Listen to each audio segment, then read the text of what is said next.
Ce qui a motivé la création de Gloomywood, c'est certes la rencontre de deux professionnels, à savoir moi et mon associé Frédéric Rénal, qui ont eu envie de faire un jeu. Et en fait, on fait pas une entreprise pour faire un jeu, on fait une entreprise pour faire un catalogue de jeux, avec un vrai business plan, etc., etc. Enfin, c'est ce que je pense vraiment. Et nous, on était parti pour faire un one-shot, définitivement. Après, on s'est rendu compte qu'on faisait quand même une boîte, que ça impliquait des choses et qu'on s'est retransformé en entreprise, avec effectivement une levée de fonds, etc., etc. Mais ce qui a motivé, c'était vraiment juste l'envie de faire un produit. Et puis derrière, on a inventé d'autres choses. On m'a envoyé un peu en punition chez Atari.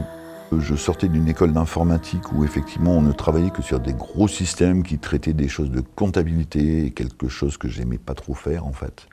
Et à la sortie de l'école, qui était une école privée, en fait la direction plaçait les élèves. Et moi ils m'ont placé chez Atari, la boîte de micro-ordinateurs, et ça c'était la super honte.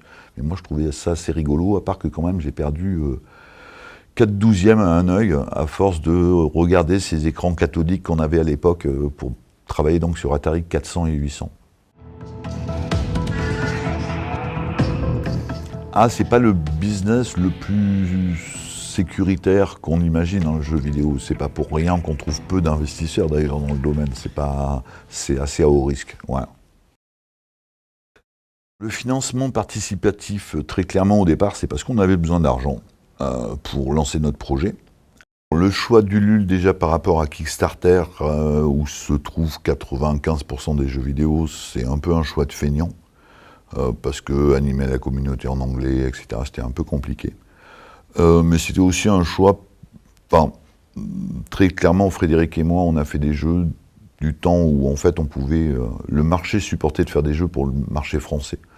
Et très clairement, notre communauté de fans, elle existe en France essentiellement. Donc on comptait déjà s'appuyer sur eux dans un premier temps. Ça ne veut pas dire qu'on ne va pas en faire une autre derrière.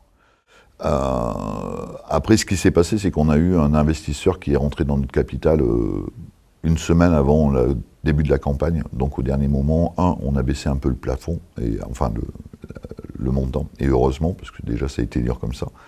Et deux, du coup, la motivation était plus vraiment la même. L'idée était peut-être plus de trouver derrière, effectivement, de retrouver cette communauté, cette base de fans, etc., pour amorcer la partie marketing de l'affaire. Les jeux français sont toujours assez innovants, originaux et créatifs. Le jeu vidéo français, il a du mal à être compétitif avec le jeu vidéo chinois, le jeu vidéo ukrainien, le jeu vidéo indien, le jeu vidéo brésilien. Tous ces pays où tu payes 350 € un gars, clairement. Donc il y a bien que l'innovation et l'originalité de nos titres qui nous sortiront du lot, clairement. La France est un peu forte à ça depuis, était un des 3-4 pays qui ont vraiment inventé le jeu vidéo au départ.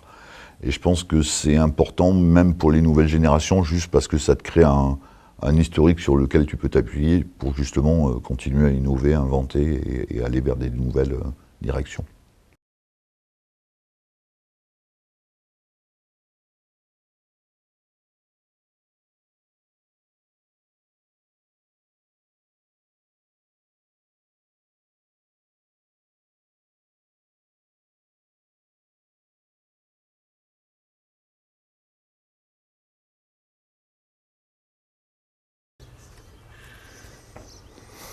Ça touche d'écho.